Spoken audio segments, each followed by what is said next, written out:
Bom dia, paz do Senhor. Louvado seja Deus. Bendito é o nome santo do Senhor. Mais um dia o Senhor nos concedeu. É motivo de adorarmos. Nós amanhecemos. Sabe para que você acordou hoje? Sabe por que Deus deixou você acordar hoje? Sabe por quê? Ele permitiu que você visse um novo dia para você contemplar o milagre que Ele vai fazer na tua vida, para você contemplar, aleluia, a promessa se cumprir na tua vida, mais uma vez. Por isso Ele te deu um novo dia. Talvez você estivesse pedindo a Ele, me leva, chega. Talvez você estivesse como Jeremias, eu não sou, eu Elias, eu não sou melhor do que meus pais. Me leva. Mas ele manda te dizer, tu tem que ver minha promessa, tem que ver minha fidelidade, tu tem que ver o que eu vou fazer na tua vida, na tua casa, no meio dos teus. Tu tem que testemunhar, Narasturabai, Nemandaracai. Pai, nesta manhã eu não sei quais as necessidades das tuas filhas, Pai. Mas eu sei que nós vamos viver para ver o que o Senhor está fazendo no silêncio, o que o Senhor está fazendo no oculto, no escondido. Nós vamos testemunhar, porque a tua palavra diz: ser-me-eis testemunha. Alabaxoura mandaracai. Na Judéia, aleluia, em Jerusalém e até os confins da terra, nós vamos testemunhar. Obrigada, Senhor, por mais um dia. Obrigada por esta manhã. Obrigada, Senhor, por ter nos chamado, nos escolhido. Deus, porque nós sabemos que não fomos nós que te escolhemos. Foi o Senhor que nos escolheu. E eu te louvo, Senhor, porque eu não sei o que o Senhor viu em mim.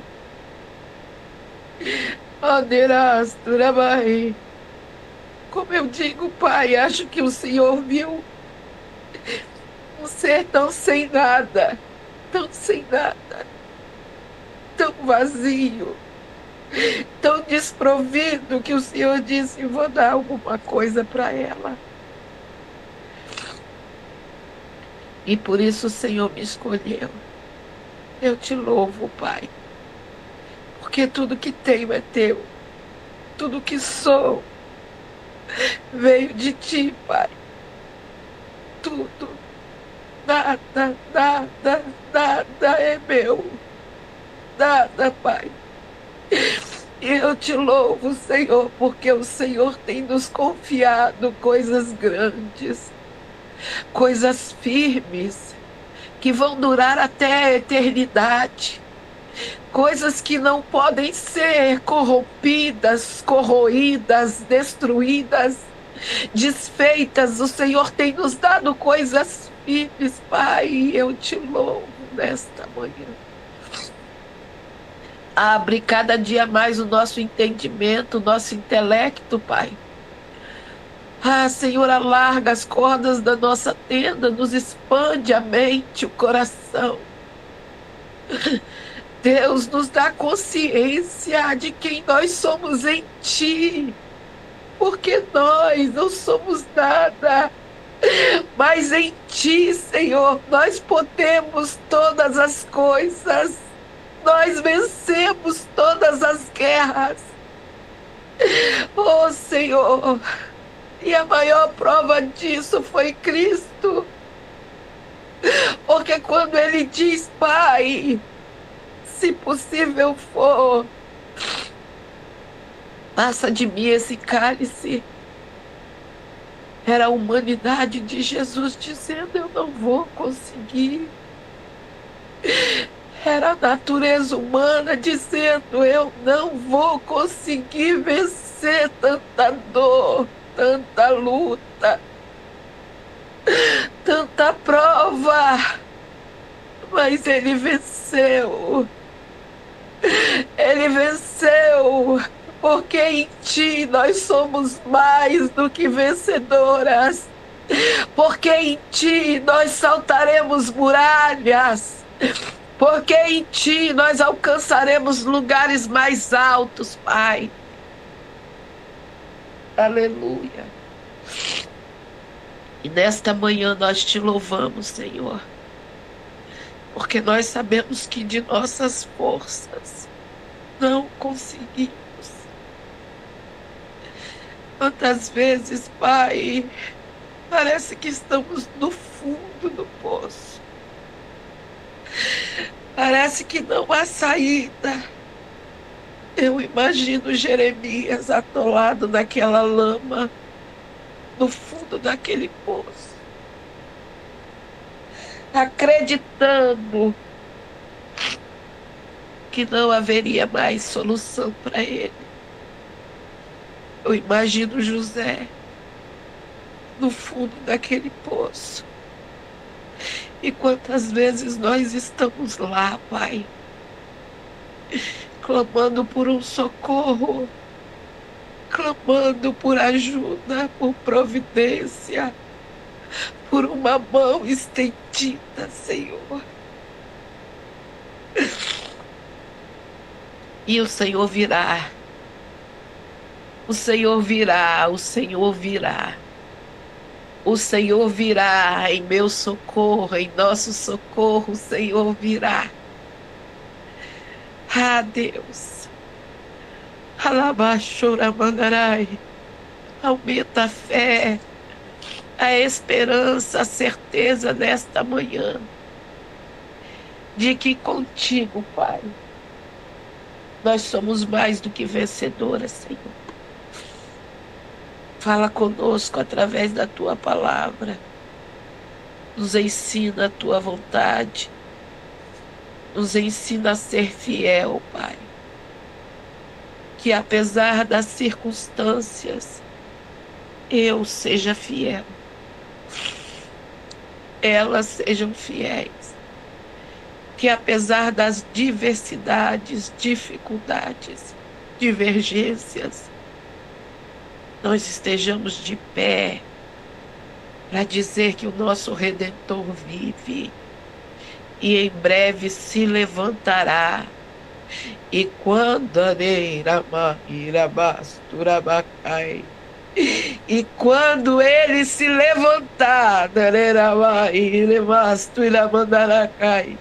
ninguém pode impedir o que ele vai fazer nas nossas vidas. Ninguém pode impedir aquilo que ele projetou para nós, aquilo que ele sonhou para nós, aquilo que ele desejou que nós alcançássemos. Então, nesta manhã, Pai, aumenta a nossa fé, abra os nossos olhos espirituais, como abriu de Geazi, e que nós possamos ver que maior é o que está conosco do que o que está no mundo. Maior é aquele que vai na nossa frente do que aquele que vem atrás nos perseguindo. Que nesta manhã, Senhor, nós possamos crescer na graça e no conhecimento da Tua palavra durante este dia. Que sejamos melhores do que fomos ontem, mais fortes, mais ousadas, mais destemidas, mais confiantes. Pai, em nome de Jesus, alegra a nossa alma nesta manhã, porque eu sei que o Senhor está aqui. Obrigada, Jesus. Muito obrigada por tudo. Aleluia. Glória a Deus. Louvado seja o nome santo do Senhor. Bendito é aquele que vive e reina. Bendito é o Cordeiro de Deus que tira o pecado. Aleluia. Se ele tira o pecado, filha, ele tira qualquer coisa. Ele tira qualquer coisa da sua frente, da sua vida, da sua história. Aleluia. Creia tão somente. Creia. A bondade de Deus. O rico e o pobre se encontraram. A todos os fez o Senhor. Provérbios 22, 2. Você já percebeu que Deus não pede que você prove que faz bom uso do seu salário? Já percebeu que Deus não desliga o seu suprimento de oxigênio quando você usa inapropriadamente suas dádivas? Ou não fica feliz porque Deus não lhe dá somente aquilo pelo que você se lembra de agradecer? A bondade de Deus é encorajada pela natureza dele, não pelo nosso merecimento. Alguém perguntou a um colega meu: que precedente bíblico temos para ajudar os pobres que não desejam se tornar cristãos? O meu amigo respondeu com uma só palavra: Deus. Deus faz isso diariamente por milhões de pessoas. Louvado seja o nome do Senhor. É tremendo porque Deus não precisa de motivos para fazer. Ele faz porque é dele, está nele, pertence a ele. E às vezes a gente fica procurando motivos para poder fazer. Eu vou fazer porque ela é boa, eu vou fazer porque eu gosto dela, eu vou fazer porque ela me ajudou, eu vou fazer porque... A gente fica procurando porquês. E é interessante isso. Porque Deus não precisa de motivos para fazer. Ele faz porque ele quer, porque está nele. E nós tínhamos que ser assim também. E não ficar procurando motivos para poder fazer. É muito interessante que quando a pessoa ela é desprendida, quando ela não tem problema para distribuir, para repartir, para dar, ela não fica procurando motivo. Ah, não vou fazer porque ele é ímpio. Ah, eu não vou fazer porque ele não quer Jesus. Ah, eu não vou fazer porque ele não ouviu o que eu falei. Eu não vou fazer porque ele não quer. Ele nem ligou para o que eu disse. Não, ela faz porque está nela. É dela. Ela não sabe passar pela pessoa necessitada sem fazer, independente de motivo. Ela não precisa de motivos para fazer. Ela faz porque está nela de fazer. E Deus, ele é assim. E ele espera que nós também sejamos assim. Ah, eu não vou abraçar fulana porque fulana nunca me abraçou. Quantas vezes a gente fica esperando que o outro faça primeiro para a gente poder fazer? Eu não vou ligar para a ciclana. Ela nunca ligou para mim. Ela nunca mandou uma mensagem. A gente fica procurando motivos, razões. Deus já te deu a razão. Já está no seu coração. Consegue entender que está no seu coração? Se Deus colocou no seu coração, se você sentiu vontade, necessidade, faça. Faça. Faça. Eu não sei se eu já devo ter contado, né? Porque Eu acabo contando muitas coisas em muito lugar e depois eu não sei onde eu contei o quê. Mas conta-se uma história que num determinado culto foi pedido uma oferta e o irmão tinha R$ 20 no bolso, uma nota de 20. E ele estava sentado no último banco. E quando eles começaram a colher a oferta, era para determinada coisa lá. E aí ele ficou dentro do coração dele: dou, não dou. Dou, mas eu só tenho esse. Eu dou, não dou. E ele ficou ali, dentro dele, pensando e ponderando: mas eu só tenho esse. Mas e aí? E ficou. E quando a salva passou, ele foi e colocou o dinheiro na salva. Ele deu os R$ 20. E aí ele deu os R$ 20, ficou aliviado, porque ele deu, e foi embora. Acabou o culto, foi embora. Quando ele estava quase chegando em casa, que ele olhou para o chão, tinha uma nota de R$ 20 dobradinha. Ele parou para ver se era mesmo, apanhou, era R$ 20.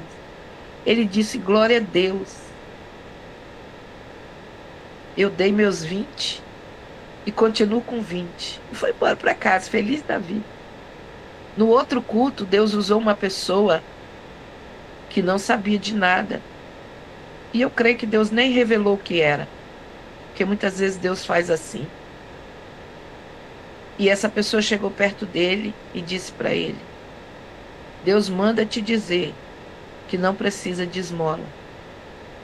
Ele quer um coração voluntário. Por isso ele te devolveu. Você entende? Não é a questão. A questão, ele deu. Mas a questão não era essa. A questão é o que estava dentro do coração dele. O que está pegando? O que está nos apegando? O que nos impede de fazer o bem? O que nos impede de fazer aquilo que Deus quer que nós façamos? A questão é essa, é sobre isso. Não é sobre o que você tem. Porque o que te deu 20, te dá 40, te dá 60, te dá 80. Nada é teu. Você não conseguiu por conta própria. Quando nós começamos a entender isso na nossa vida, que nada é nosso, nós não temos nada e tudo que nós temos foi Deus quem nos deu, a gente começa a ver a vida de uma maneira diferente. Então eu não tenho que abençoar porque o fulano merece, ou porque, não, se Deus já colocou no seu coração, quando vier o primeiro pensamento, mas ela nunca fez isso por mim, repreenda em nome de Jesus. E diga: eu vou dar o primeiro passo. Eu vou lá. Eu vou dizer que eu amo. Quantos casamentos estão fracos por um fio ou simplesmente acomodados, parados, porque o outro não diz eu te amo. E aí ele não sabe dizer eu te amo, e aí eu não vou dizer. Ele não me dá presentes, então eu também não vou dar nada no dia do aniversário dele. Você entende que a gente fica esperando que o outro faça para nós retribuirmos. E Deus nos dá sem nós termos merecimento nenhum. Ele não está esperando você fazer primeiro para ele poder te retribuir. Ele vai fazer de qualquer maneira, porque isso é dele. Entende? É sobre isso. É sobre isso. Muitos casamentos estão assim, irmãs. Eu vou dizer para você, eu tenho 32 anos de casado. Eu nunca ganhei um presente do meu marido. Por quê? Porque não é dele.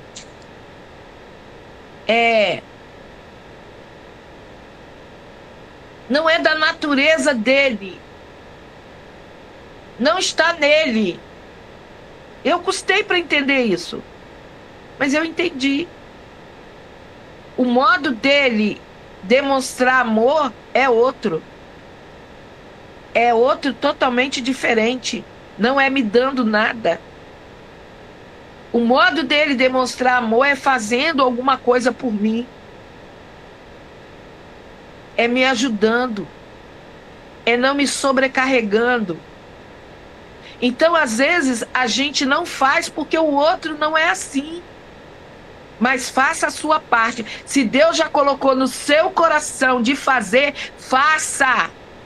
Não fique procurando motivos para fazer. Faça simplesmente porque o Espírito Santo que habita em você já tocou no seu coração, já colocou na sua mente. Então vai, porque Deus vai te honrar. Não é sobre o outro te honrar, é sobre Deus te honrar. É Ele quem vai te honrar na terra. Amém? Vamos lá. Neemias, capítulo 9, versículo 38 ao capítulo 11.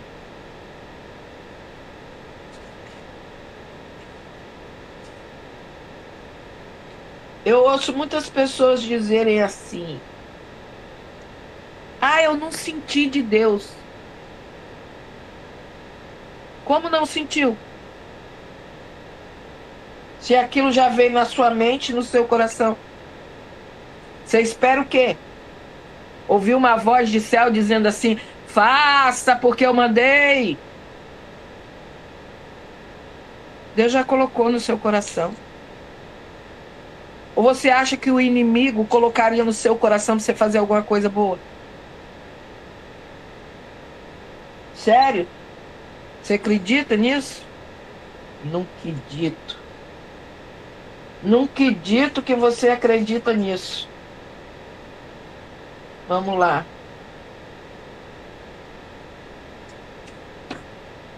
Neemias capítulo 9, versículo 38.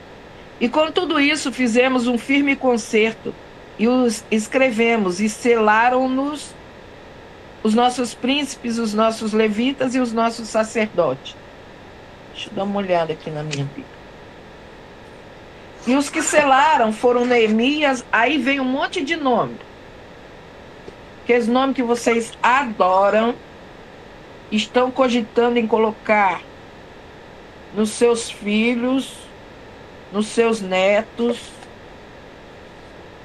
e nos seus bisnetos.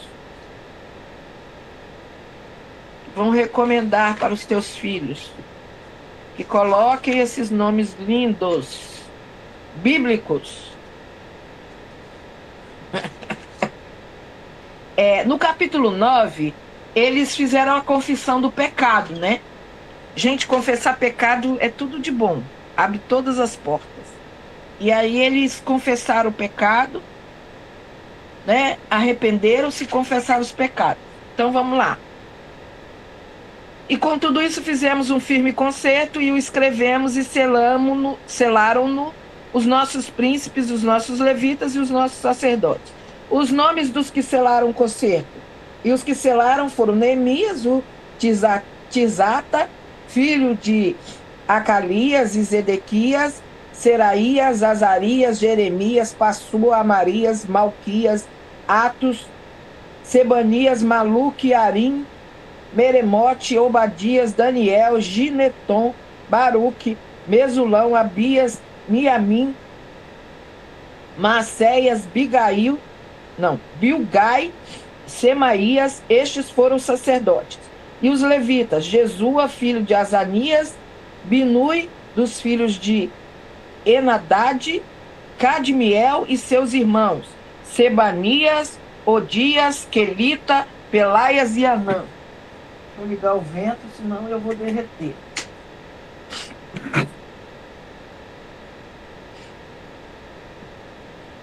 Mica, Reobe, Asabias, Zacur, Serebias, Sebanias, Odias, Banino, os chefes do povo, Parós, Paate, Moabe, Elão, Zatu, Buni, É Bani e Buni, tá?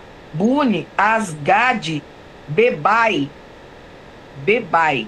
Ei, Bebai, vem cá, meu filho.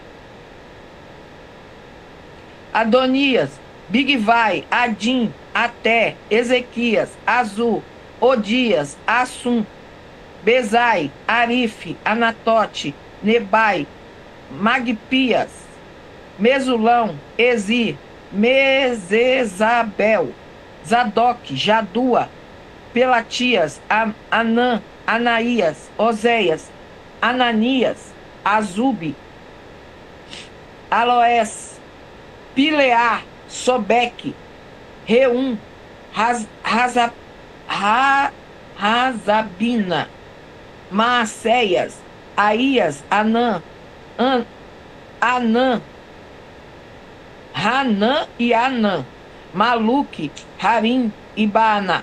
E o resto do povo, os sacerdotes, os levitas, os porteiros, os cantores, os netineus e todos os que tinham separado dos povos da terra para a lei de Deus, suas mulheres, seus filhos, suas filhas, todos os sábios e os que tinham capacidade para entender. Firmemente aderiram a seus irmãos, os mais nobres de entre eles, e convieram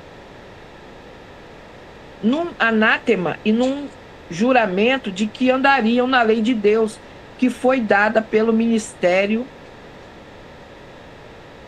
de Moisés, servo de Deus, e de que guardariam e cumpririam todos os mandamentos do Senhor nosso Deus, e os seus juízos e os seus estatutos, e que não daríamos as nossas filhas aos povos da terra, nem tomaríamos as filhas deles para os nossos filhos, de que trazendo os povos da terra no dia de sábado algumas fazendas e qualquer grão que venderem, nada tomaríamos deles no sábado, nem no dia santificado, e livre deixaríamos o ano sétimo e toda e qualquer cobrança.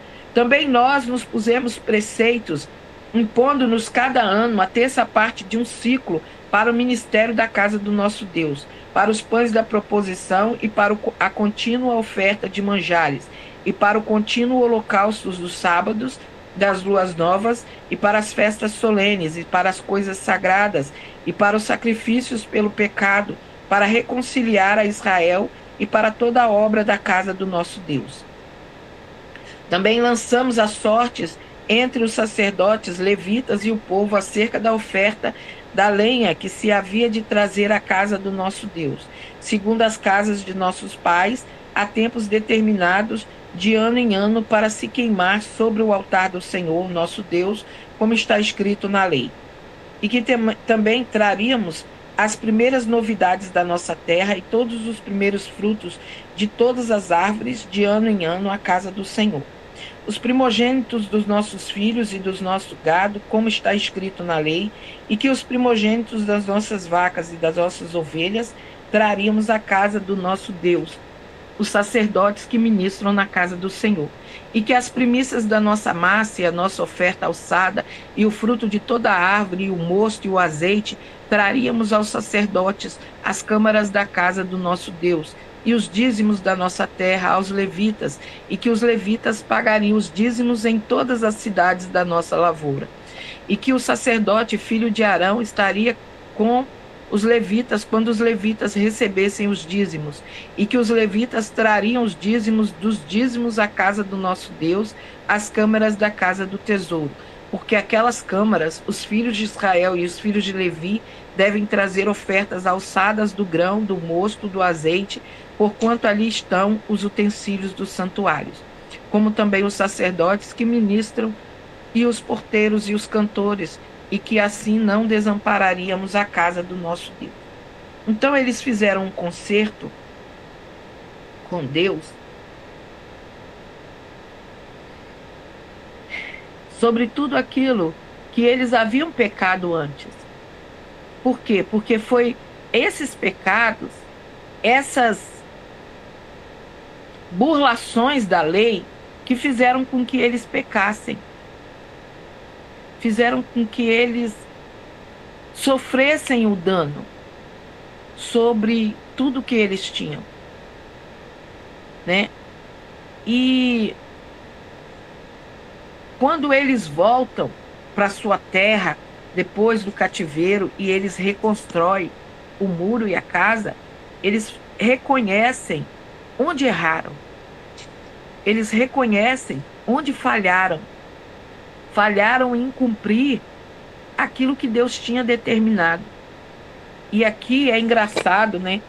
Assim, porque ele vai falando dos dízimos, das primícias, ele vai falando dos dízimos que os sacerdotes precisam dar, e que porque acham que são sacerdotes não precisam dar. Ele vai falando de coisas que muitas vezes nem nós sabemos, né? E à medida que a gente vai estudando é que a gente vai vendo o que é necessário. Então, eles fazem esse conserto com Deus. E se você for olhar aqui, o que eles estão consertando?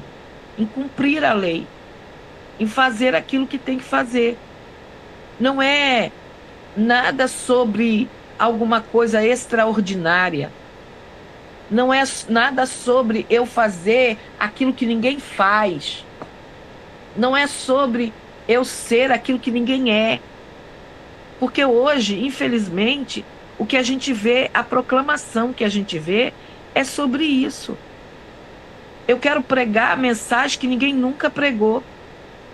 Só que a mensagem que salva é o nosso Cristo ressuscitado. É essa mensagem que salva. Então, como eu quero pregar alguma coisa extraordinária? Então, antes nós falamos do simples e do fácil. O que é fácil? Cumprir. Fazer aquilo que está determinado para fazer. E nós começamos falando disso. Se Deus já colocou no seu coração, é fácil. É só fazer. Ah, o Senhor, eu senti de Deus de abraçar fulano. Abraça. Para de botar empecilho. Ah, eu senti de Deus de falar para fulana. Aí algumas pessoas me perguntam assim, irmã, mas como que eu vou saber se é Deus? Bom, a primeira coisa para você entender que é Deus é você pensar, isso edifica? Isso acrescenta alguma coisa na vida dela? Ou isso destrói?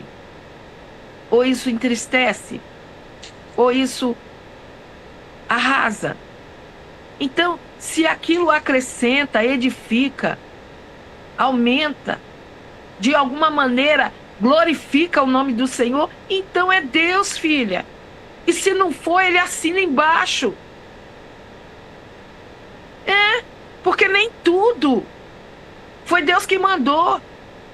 Aonde você vê Deus mandando Elias dizer para não chover 3 anos e 6 meses sobre a terra?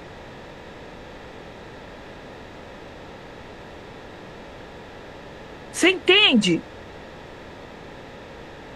É sobre Deus assinar embaixo. Mas tinha um propósito. Elias tinha um propósito no coração quando falou isso. Ele não disse isso simplesmente para machucar o povo. Ele não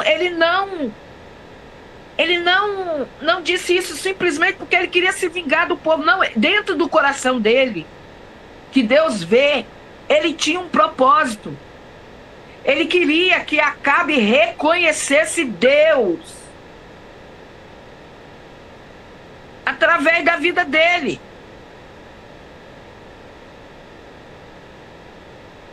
Você entende? Então a gente precisa entender. Se o que está no meu coração agrega, ajuda, edifica, faça. Mas se você vai falar alguma coisa que vai entristecer, que vai... E olha como nós somos. Nós temos mais facilidade para dizer para o outro, ou fazer no outro, aquilo que machuca, do que fazer o bem. A gente não pensa 2 vezes para dizer para o outro. Desce, se humilha, se conserta.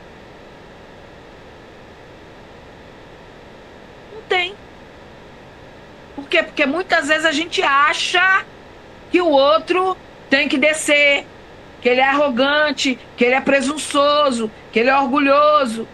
Já está dentro do coração da gente. Não estou dizendo que Deus não manda fazer isso. Não é isso que eu estou dizendo. Mas a gente tem mais facilidade para obedecer essas coisas do que outras. Então, o que acontece? Deus colocou no seu coração. Nós começamos hoje falando sobre isso. Induzidas pela oração. E acredite, é o Espírito Santo. Eu não cheguei aqui pensando, vou orar sobre isso. Ou vou falar sobre isso. Não, eu só cheguei aqui. Eu aprendi que servir a Deus é isso. É não ter presunção de mim mesma. Hoje eu vou falar sobre isso. Não, eu vou chegar e Deus vai me direcionar sobre o que Ele quer falar. Por quê? Porque a obra não é minha. Porque a igreja não é minha. Porque vocês não são minhas servas. Vocês são servas de Deus. E Ele sabe o que vocês precisam. Ele sabe aquilo que Ele precisa fazer. Então, à medida que a gente vai exercitando a nossa fé, vai ficando mais fácil ouvir a voz de Deus, entender a voz de Deus, entender os propósitos de Deus. E aí, depois vem alguém no seu privado e fala assim, nossa, aquilo foi resposta para a minha vida. Né? Ontem eu falei sobre o meu filho, falei sobre que eu estava orando para Deus colocar no coração dele o desejo de sair do serviço que ele faz hoje. E aí ele me disse que queria. Então eu já tomei posse da saída dele. E alguém veio e me contou uma vitória que recebeu ontem. E que Deus estava confirmando. Então, talvez, para 20 mulheres, 30 mulheres, não sei quantas mulheres estavam, não fez a menor diferença o que eu falei. Mas para uma, fez. Para uma, foi resposta. Para uma, foi confirmação. Você consegue entender? E é sobre isso. Aí a gente acha que nós estamos em 90 pessoas. E Deus precisa falar com as 90 naquilo que... Não, Deus vai falar com todo mundo. Mas talvez em momentos, em partes diferentes, em coisas diferentes. Você já notou que às vezes a gente fala uma coisa, um entende A, outro entende B, outro entende C. E todo mundo entende alguma coisa, de alguma maneira. Por quê? Porque o Espírito Santo é que conduz aquilo ali. Então só faz, crente. Só faz. Às vezes as pessoas perguntam, como é que a gente faz para ouvir a voz de Deus? Como que a gente faz para saber se é Deus? É praticando. É colocando em prática. É exercitando todos os dias. É simplesmente fazendo aquilo que Ele está mandando você fazer. E cada dia vai ficando mais claro. Cada dia vai ficando mais nítido. Cada dia você vai tendo mais convicção de que Deus é na tua vida. E ponto. Não porque você é boa. Não porque você é perfeita. Não porque você é top. Não. É porque Ele é bom. Porque Ele é perfeito. Porque Ele é maravilhoso. Tudo é dele. Por Ele, para Ele. E sem Ele, nada do que se faz seria feito, crente. Coloca isso na tua cabeça.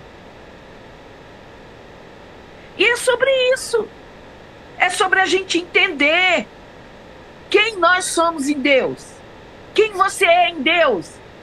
Você é filha, é serva, é amada, foi resgatada, restaurada, justificada.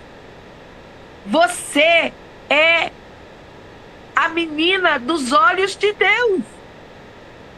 E é sobre isso. Não importa se você é rica, pobre, tá com saúde, sem saúde, tá com dinheiro, sem, não interessa. Porque isso não te define. Isso não diz quem é você. O que diz quem é você em Deus é o céu. É o céu que diz que você é filha amada do Todo-Poderoso. E é isso, crente. É isso. Aleluia. Tem coisa que a gente fala que estarrece a gente. Deixa eu contar. Eu gosto de contar. As pessoas, elas têm uma ideia assim, errada das coisas. E o que eu vou contar, talvez você fique aterrorizado. Mas eu vou contar.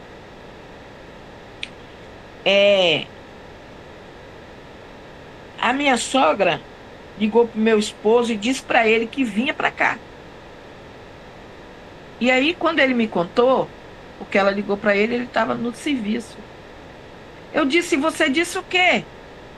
Ele disse, eu não disse nada. Eu falei, como assim você não disse nada? Era para você ter dito, não venha. Aí ele disse assim, mas como eu ia dizer não venha? Eu falei, qual é a boca que você tem? Aí, irmãs, aí eu vou explicar para você entender. Não é que eu tenho alguma coisa contra a minha sogra, nem eu quero que ela venha aqui, não é isso. Ela morou 10 anos comigo, ela é uma pessoa maravilhosa. Mas hoje, aqui na minha casa, eu tenho um quarto, uma cozinha e um banheiro, praticamente. Aí vinha ela, a minha cunhada, porque ela não sai sem a minha cunhada, e o marido da neta dela, que era o que vinha trazer, e olhe lá se vinha mais alguém. Se não vinha a neta, os filhos. Irmãs, eu ia enfiar esse povo aonde? E eles não vinham para passar um dia. Eu ia enfiar esse povo aonde? Eu não tinha nada em casa. Nada, nada. Para te dizer que eu não tinha nada, eu tinha arroz e ovo. Aonde eu ia enfiar esse povo e dar a eles o quê para comer? Aí, ele não falou nada com ela, eu fui falar com Deus. Eu fui falar com Deus. Disse, Deus, dá uma olhada. Eu vou botar isso para dormir aonde? Eles vão comer o quê? E aí eu comecei a falar com o Senhor. E aí no outro dia eu fui explicar para o meu marido, porque na hora ele não deixa a gente falar. Aí no outro dia que ele estava mais calmo, eu falei com ele, eu falei, meu querido, não é questão de a gente não quer, é que a gente não tem condição.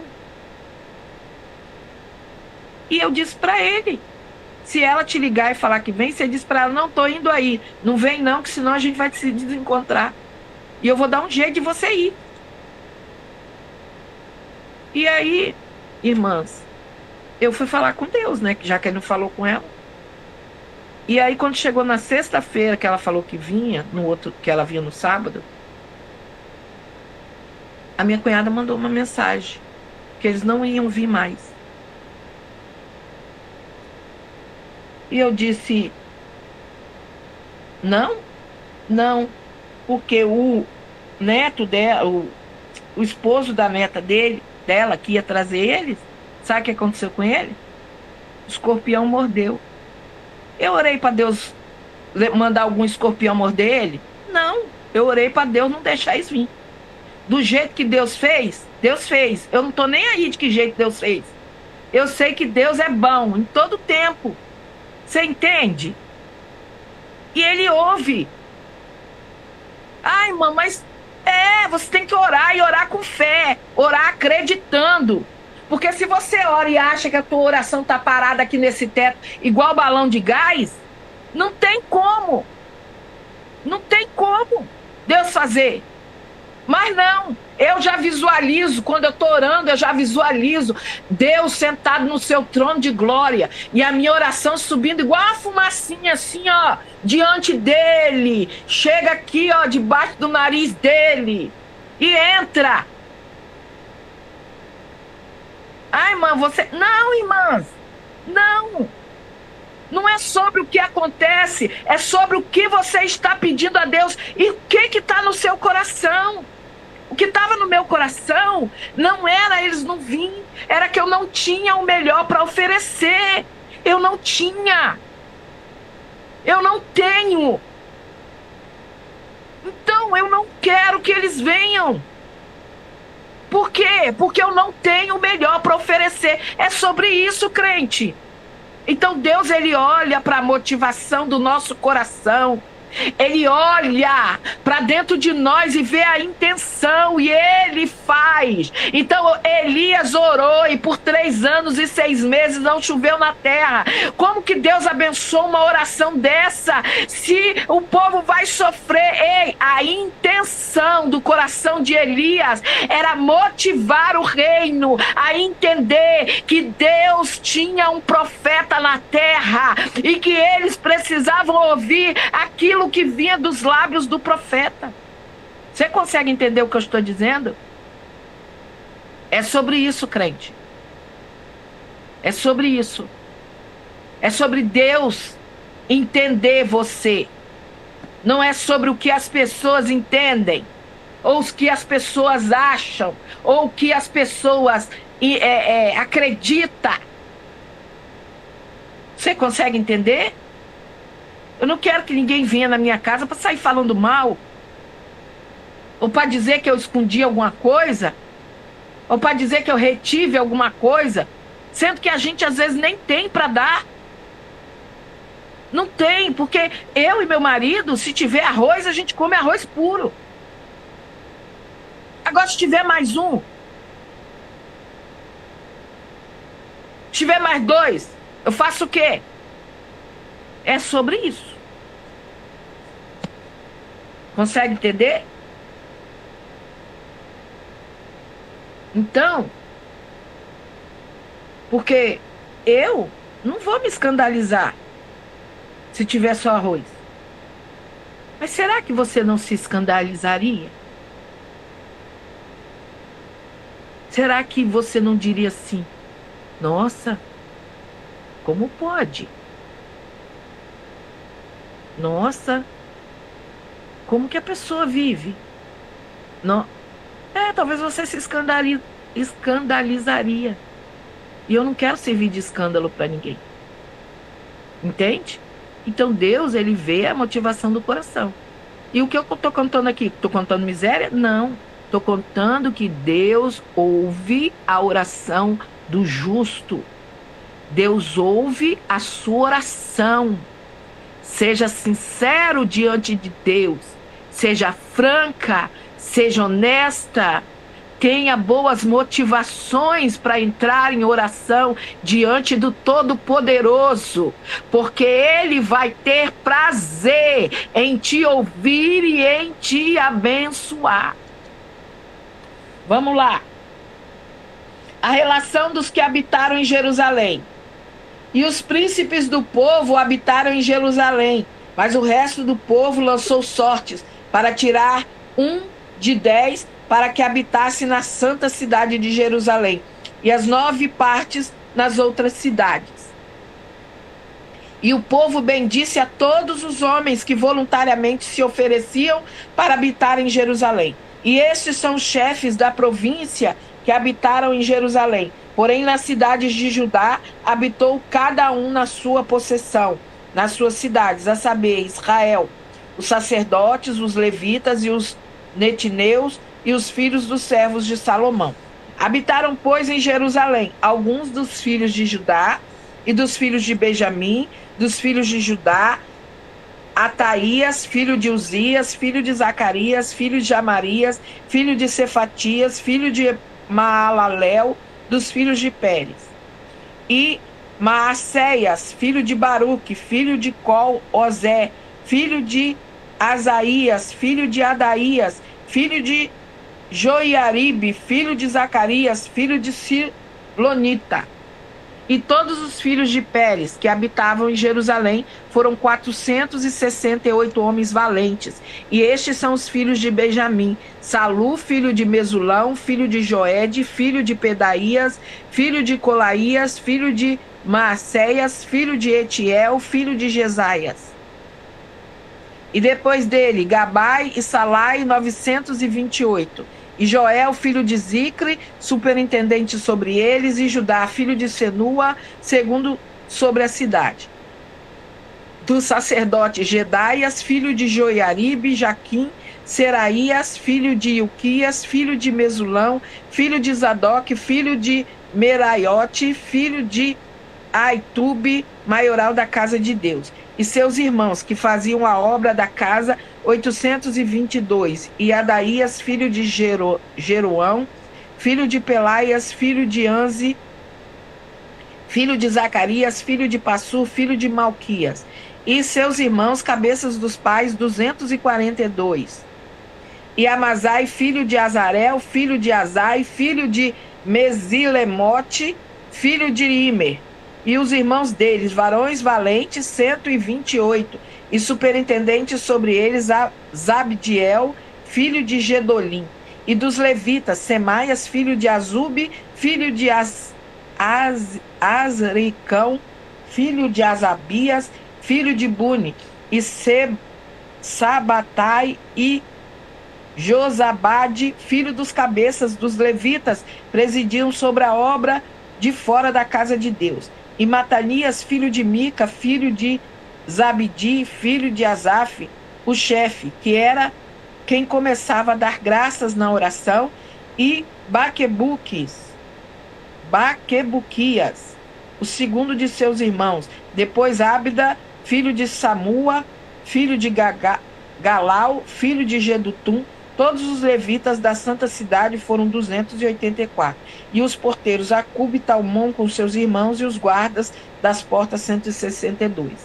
Então, olha só.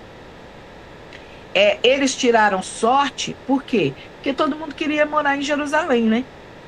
Então, eles tiraram sorte para que de 1 a cada 9 morasse em Jerusalém e o resto habitasse no restante da terra, para que se espalhasse, né? Para que crescesse, para que trabalhassem, para que produzissem, para que não ficasse centrado em um único lugar.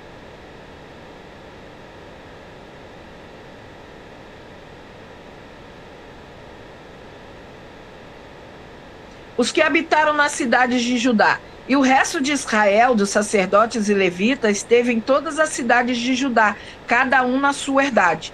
E os netineus habitaram em Ofel, Izia e Gispa, presidiam sobre os netineus. E o superintendente dos levitas em Jerusalém foi Uzi, filho de Bani, filho de Asabias, filho de Matanias, filho de Mica, dos filhos de Asaf, os cantores, o serviço da casa de Deus, porque havia um mandado do rei acerca deles, a saber, uma certa porção para os cantores, a cada qual no seu dia. E Petaías, filho de Mesezabel, dos filhos de Zerá, filho de Judá, estava à mão do rei em todos os negócios do povo. E quantas aldeias, com as suas terras, alguns dos filhos de Judá habitaram em Kiriat Arba e nos lugares da sua jurisdição, e em Dibon, nos lugares da sua jurisdição, e em Jecabzel e nas suas aldeias, e em Jesua, e em Moldada, e em Bet-Palete, e em Azur Sual, e em Berseba, e nos lugares da sua jurisdição, e em Ziclag, e em Mecona, e nos lugares da sua jurisdição, e em Rimon, e em Zorá, e em Jarmute, em Zanoa, Adulão e nas suas aldeias, em Laques e nas suas aldeias, nas suas terras, em Azeca e nos lugares da sua jurisdição. E acamparam-se desde Berseba até o vale de Imon. E os filhos de Benjamim, de Geba, habitaram em Micmas, e Aia, e Betel, e nos lugares da sua jurisdição. Em Anatote, em Nobe, em Ananias, em Azor, em Ramá, em Gitaim, em Adibe, em Zeboim, em Nebalate, em Lode e em Ono, no vale dos artífices. E alguns dos levitas habitaram nos repartimentos de Judá e de Benjamim. Então, para se espalhar o povo na terra, para poder o povo não ficar centrado em um só lugar. Porque imagina, a terra está destruída. E aí, se a gente centrar num único lugar, só aquele pedaço ali vai ser reconstituído. E quando eu digo reconstituído, a terra vai ser arada, vai ser adubada. Então, precisava espalhar o povo. Isso é estratégia. Isso é coisa que Deus dá. Isso é coisa que Deus é que coloca no coração e na mente do homem. Então, ele, usado por Deus, né, tirou sortes e lançou o povo sobre toda a terra, para que aquele povo continuasse cuidando da terra. Salmo 89, versículo 19 ao 29. Então falaste em visão ao teu santo e disseste: pus o socorro sobre um que é poderoso. Exaltei a um escolhido do povo. Achei a Davi, meu servo, com santo óleo e ungi, com o qual minha mão ficará firme e o meu braço o fortalecerá. O inimigo não o importunará, nem o filho da perversidade o afligirá. E eu derrubarei os seus inimigos perante a sua face, e ferirei os que o aborrecem. E a minha fidelidade e a minha benignidade estarão com ele. Em meu nome será exaltado o seu poder. Porei também a sua mão no mar e a sua direita nos rios. Ele me chamará dizendo: Tu és meu Pai, meu Deus, e a rocha da minha salvação. Também o farei meu primogênito, mais elevado do que os reis da terra. A minha benignidade lhe conservarei eu para sempre, e a minha aliança lhe será firme. E conservarei para sempre a sua semente e o seu trono como os dias do céu. Aleluia. Glória a Deus. Obrigada, Deus abençoe. Aí vamos entender. Os irmãos de Davi eram fortes, homens de guerra, serviam ao exército, eram destros na peleja. Davi era só um pastor de ovelha. Mas Deus olhou para o coração de Davi, para a intenção do coração de Davi. Davi era um adorador. Davi era alguém que adorava o Senhor, mesmo nas piores circunstâncias da sua vida. Por quê? Porque a história nos faz entender que Davi, ele não vivia no meio dos seus irmãos. Ele vivia no campo. Ele vivia cuidando das ovelhas. Ele vivia separado. Então, só que ele era adorador. Ele ficava no campo adorando ao Senhor, compondo salmos, hinos, porque os salmos são hinos de adoração. Então Deus conhecia a sinceridade do coração de Davi. E aí Deus escolhe Davi. Porque Deus, ele não está preocupado com a sua aparência, com a sua idade, com a sua conta bancária. Deus está preocupado com a intenção do seu coração. Qual é a intenção do seu coração? Se a intenção do seu coração é ganhar like, curtida, ele está fora, filha. Eu não estou dizendo que você não pode ganhar like e curtida. Eu estou dizendo que se a tua intenção é adorar, glorificar, exaltar o nome do Senhor, ele vai te dar. E com isso ele vai te dar tudo o resto junto. Os likes, as curtidas, o amor, né? Os seguidores. Mas ele está olhando o coração. Aí o salmista está dizendo justamente isso. Exaltei a um eleito do povo. Achei Davi. E ele continua procurando. Quem? Os verdadeiros adoradores, que o adoram em espírito e em verdade. Ele continua procurando. E quando ele vê em nós e acha em nós um verdadeiro adorador, ele dá muito mais do que a gente imagina. Quando que eu imaginei estar aqui? Nem nos meus sonhos, porque eu não sou muito de sonhar mesmo. Você entende? Quando lá atrás, quando eu comecei, eu imaginei que eu conseguiria alcançar tudo que eu alcancei,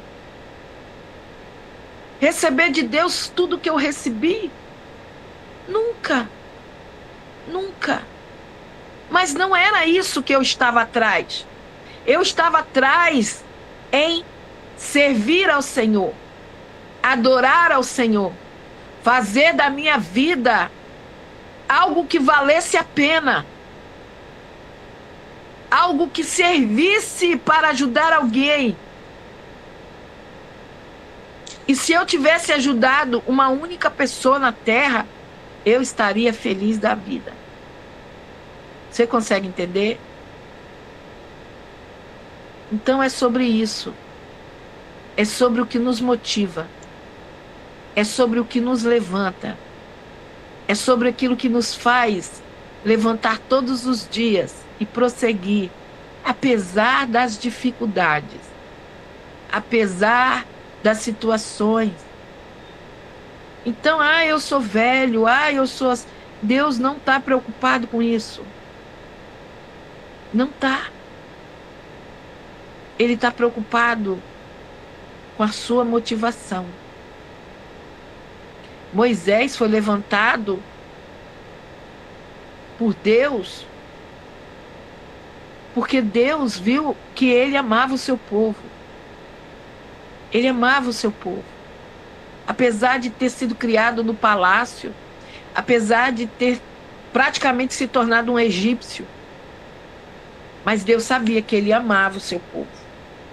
Então Deus trabalha em prol daquilo que está dentro do nosso coração. Entende? Daquilo que é bom, é claro. E daquilo que é mal, não. Então, o salmista, ele está dizendo isso, né? E aí, ele vai dizer: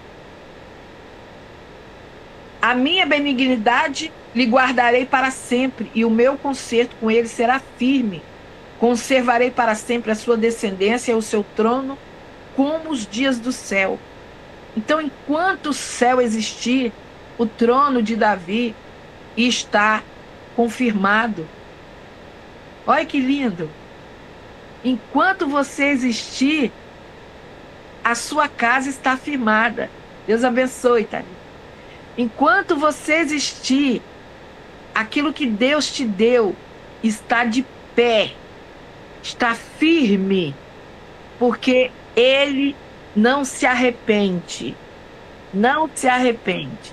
Não se arrepende. Provérbios 22, 1 e 2. Mais digno de ser escolhido é o bom nome do que as muitas riquezas, e a graça é melhor do que a riqueza e o ouro. O rico e o pobre se encontraram, todos os fez o Senhor. Então, olha só.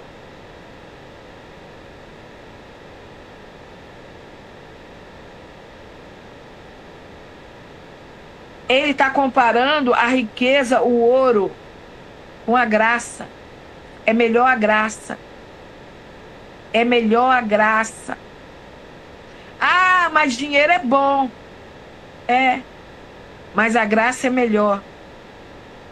Porque a graça vai trazer para você tudo que você precisa. Tudo. Tudo que você precisa.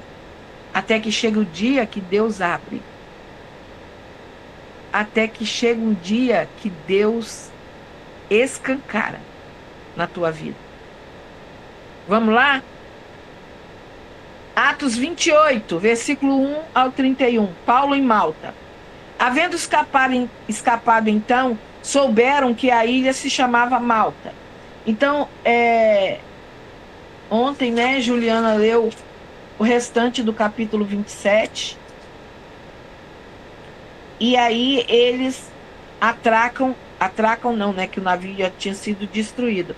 Eles chegam na ilha em Malta. Havendo escapado, então, souberam que a ilha se chamava Malta. E os bárbaros usaram conosco de não pouca humanidade, porque acendeu uma grande fogueira, nos recolheram a todos por causa da chuva que caía e por causa do frio. Ou seja, eles foram bem acolhidos. E havendo Paulo ajuntado uma quantidade de vides e pondo-as no fogo, uma víbora fugiu do calor e lhe acometeu a mão. E os bárbaros, vendo-lhe a víbora pendurada na mão, diziam uns aos outros: certamente este homem é homicida, visto como escapando do mar, a justiça não deixa viver. Mas sacudindo ele a víbora no fogo, não padeceu nenhum mal. E eles esperavam que viesse a inchar ou a cair morto de repente, mas tendo esperado já muito e vendo que nenhum incômodo lhe sobrevinha, mudando de parecer, diziam que era um deus. Deus permitiu a cobra morder Paulo. É claro que permitiu, ele tinha um propósito. Você consegue entender que o propósito de Deus é maior do que o dano? Eles precisavam olhar para Paulo de outra maneira. Às vezes a gente não entende o trabalhar de Deus. E a gente pergunta: por que tão grande mal me sobreveio? Por quê? Porque Deus tem um propósito. Então não pergunte por quê, pergunte para quê. Qual é o propósito? Tem um propósito. Deus não é ruim. Deus não te fere porque Ele tem prazer, porque Ele quer ver você sofrer. Não. Deus tem um propósito, um mover. Lembra, eu falo sempre isso. Deus, Ele não age, Ele reage. Então precisa alguma coisa acontecer para Deus reagir ao acontecido. Então, quando alguma coisa acontece, dá glória a Deus, porque Ele tem um propósito nisso. E Ele vai cumprir todo o propósito dele na minha e na sua vida. Então vamos lá. Agora ele já estava olhando para Paulo como um Deus. Por quê? Porque ele não morreu.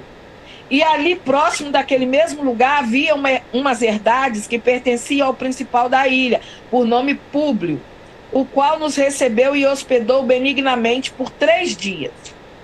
Aconteceu estar de cama enfermo de febre e disenteria o pai de Públio, que Paulo foi ver, e havendo orado, pôs as mãos sobre ele e o curou.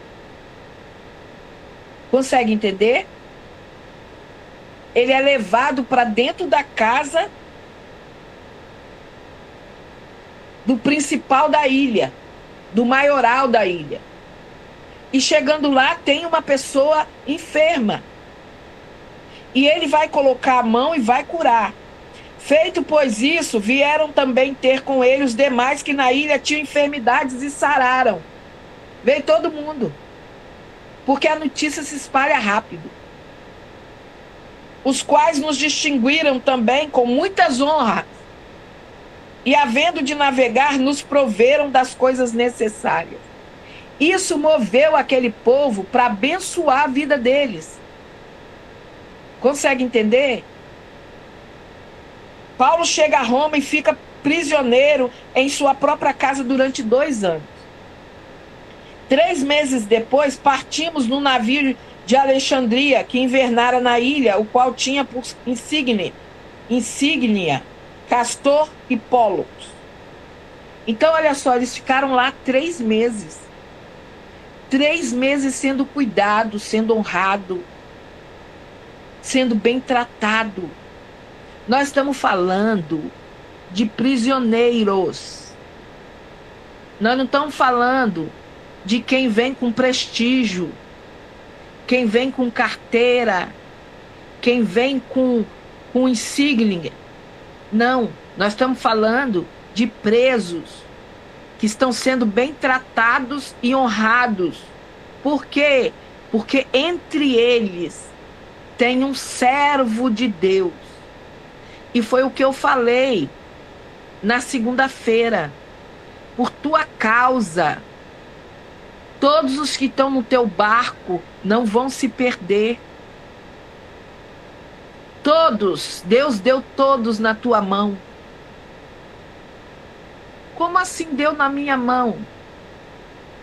Porque Ele espera que você o honre, para que Ele possa cumprir na tua casa, na tua família, aquilo que Ele já determinou. Entende? Então seja fiel no pouco, no muito, no nada. Seja fiel. Adore o Senhor. Não porque Ele te dá alguma coisa, mas porque Ele é digno de ser adorado. E chegando a Siracusa, ficamos ali 3 dias. Então eles proveram o navio, né? O navio passou ali, levou eles, e eles proveram tudo que eles precisariam para terminar a viagem.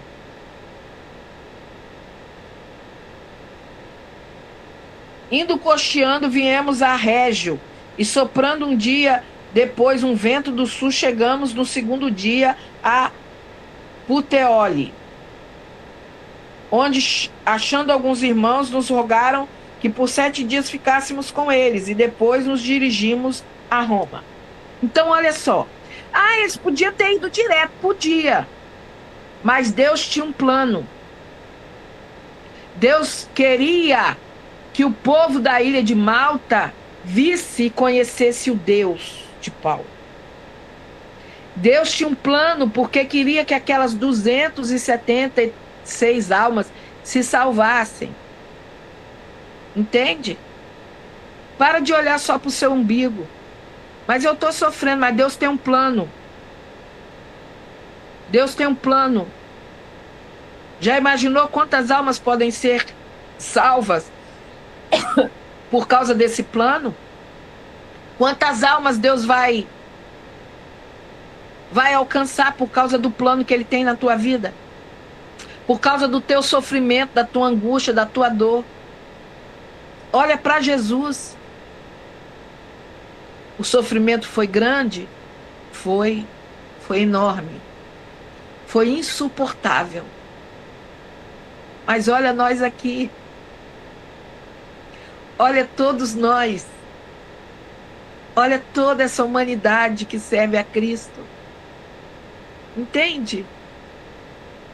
É sobre isso, crente. Para de olhar só para o seu umbiguinho e achar que você é... vida. Mundo cruel. Como eu sou perseguida. Como eu sofro afronta. Como eu sofro. Pelo amor de Deus, crente. Levanta a cabeça. Deus é contigo. O Senhor te ajuda.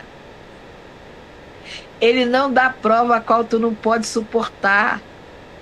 E se Ele te deu a prova, é porque tu vai vencer. Tu vai vencer. Vamos lá.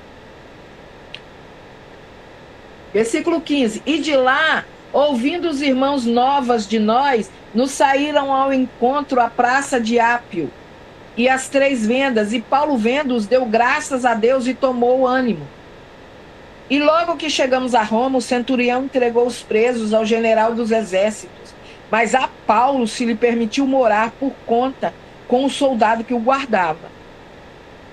E aconteceu que 3 dias depois, Paulo convocou os principais dos judeus e junto eles lhe disse: varões e irmãos, não havendo eu feito nada contra o povo ou contra os ritos paternos, vim contudo preso desde Jerusalém, entregue nas mãos dos romanos, os quais, havendo-me examinado, queriam soltar-me, por não haver em mim crime algum de morte. Mas opondo-se os judeus, foi-me forçoso apelar para César, não tendo contudo de que acusar a minha nação.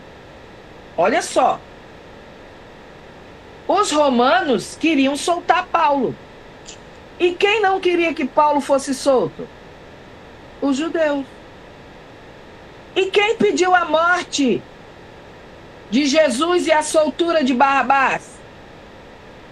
Os judeus. Se a gente for ler a história, Pilatos não queria matar Jesus. Ele queria se livrar. Mas o povo, os judeus, queria matar Jesus. Entende? Quem são os inimigos? Os da casa. É isso que Paulo está dizendo. Então, como o povo dele queria matar ele, ele apelou para César.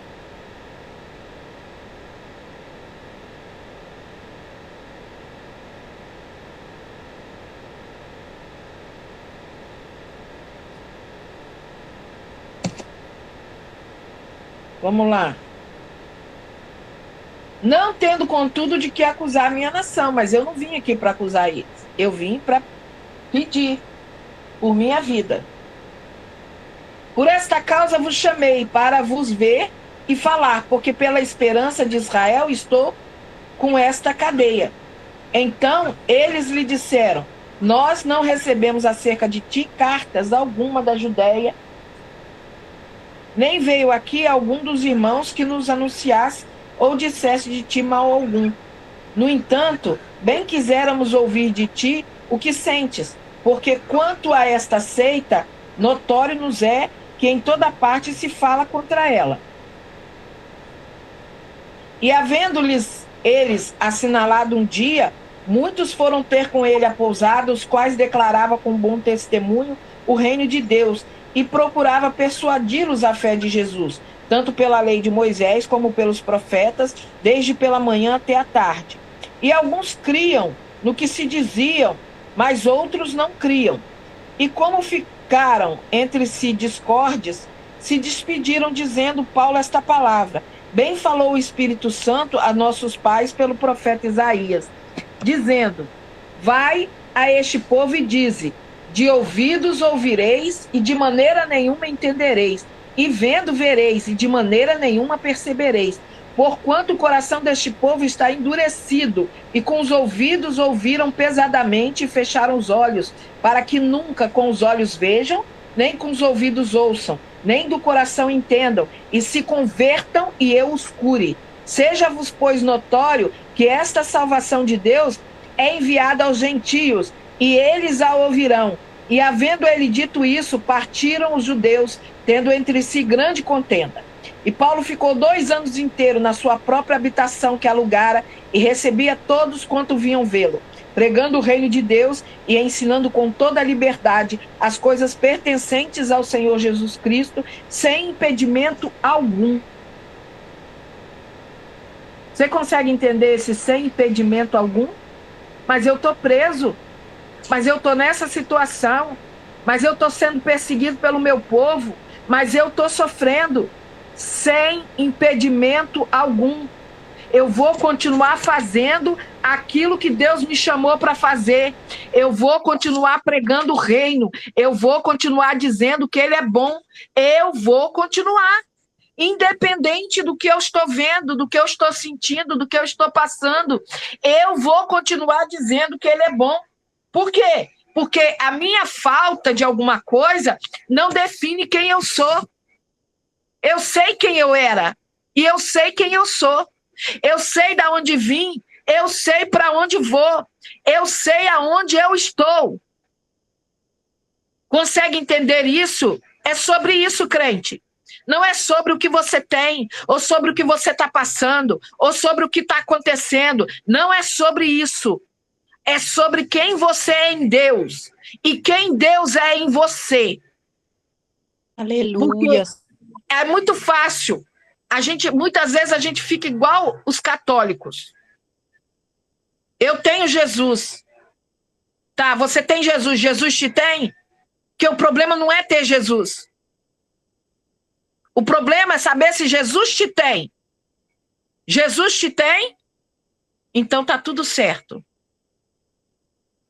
Se ele te tem, se você é dele, pertence a ele, tá tudo certo. Aleluia. Continue, prossiga, porque Deus vai te dar vitória. Amém?